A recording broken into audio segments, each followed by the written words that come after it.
আমি হয়তো ভুলে গেছি আমার মায়ের ওই কথা, যখন আমি পেশাবে শুয়েছিলাম তিনি পরিষ্কার না করলে আমার উপায় ছিল না সেখান থেকে সব। হয়তো আমিও ভুলে গেছি,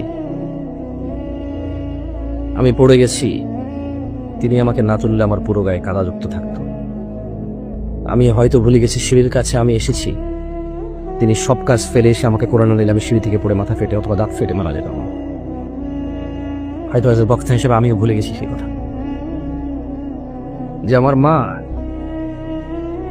নিজের জন্য ডাল আর ভাতের ব্যবস্থা করে আমার জন্য গরু দুধের ব্যবস্থা করেছিল যাতে আমার পুষ্টি হয়।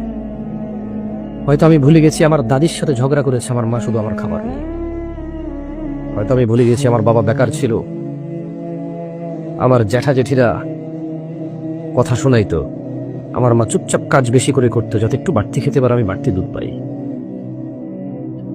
হয়তো আমি ভুলে গেছি, আমি আপনাদের কথা বললাম না, হয়তো আমি ভুলে গেছি আমাকে ভালো মাদ্রাসা স্কুলে পড়ানোর উদ্দেশ্যে আমার মা মন মতো, ওনার যখন যুবতী ছিল কত কিছু খেতে ইচ্ছে করতো, ওভাবে খাইনি, কত সুন্দর করে চলতে ইচ্ছে করতো, ওভাবে চলেনি। 5 ভাই ছিলাম আমরা, হয়তো কারো 7 ভাই, কারো 8 ভাই, কারো 4 ভাই।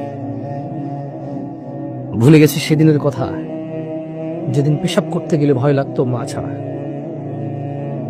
ঘর থেকে বেরোলে জিনে ধরবে, ভূতে ধরবে, কুকুর কামড় দেবে, মানা হলে হবে না। সেই দিনের কথা হয়তো আমিও ভুলে গেছি, কিন্তু আল্লাহ নবী সাল্লাল্লাহু আলাইহি ওয়াসাল্লাম ভুলেননি।